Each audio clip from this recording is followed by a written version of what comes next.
Ayan. So, magandang gabi mga Q. Welcome po dito sa aking YouTube channel, Super Q TV. Kamusta po kayong lahat? Ang video ninyong mapapanood ngayon mga Q, ito po yung actual po na paghuhukay. Dito po, malapit lang po yan sa lugar kung saan nalunod si Joras Flores. Ito ay dahil din sa sabi ng isang spiritual o mediko mga Q na dito nga daw nakalibing yung katawan ni Joras Flores. Kaya agad-agad ay kanilang hinukay mga Q at yan ay makikita niyo mamaya yung video ng kanilang paghuhukay dito po. Ayan o, ayan, hinukay po nila. So, ito mga kapanoorin po ninyo.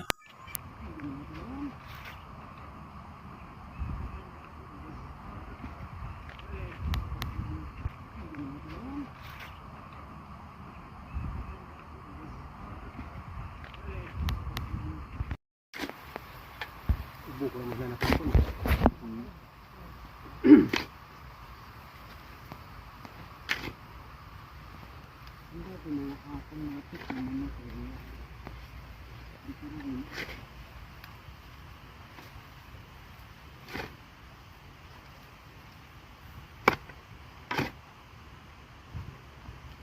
Video ka. Video ka harang ka. Ngayon na dokumentary ka mo. Malalim na. Malalim na. Dahon ka naman. Dahon din ka kuno nagano ka kuno dahon na ka. Hapon ko pa ako. Pero no, mag-agi pa rin ka rin na. Mag-agi ng sandilo, makailangan, nakabaho-baho, nalawas, dumalagan. Ayan, at ayun nga mga Q, hanggang po natapos yung kanilang pag-ukay, ay wala po silang natagpo ang katawan ni Joras Flores. Dito mga Q sa part na hinukay nila. Ang sabi pa nga ng lolo ni Joros ay wala namang umaamoy sa lugar na yan. Ayan, pero pinuhukay pa rin nila dahil yun nga daw yung sabi ng isang espiritista, mga Q, isang mediko.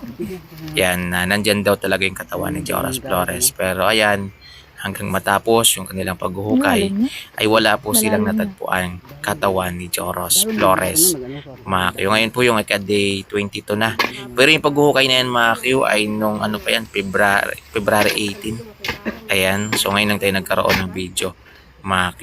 So sa mga nagsabi na hindi daw naghahanap sa lupa, may mga naghahanap pero mas priority talaga sa tubig kasi doon siya nalunod eh. Doon siya nalunod sa tubig. At alam naman natin, marami na rin statement yung lumabas, mga testimony ng mga witness na walang foul play dito po sa nangyaring pagkawalan ni Joras Flores. Kaya please lang, tigil-tigilan nyo na po yung mga kasamahan ni Joras Flores. Huwag muna kayong magsalita.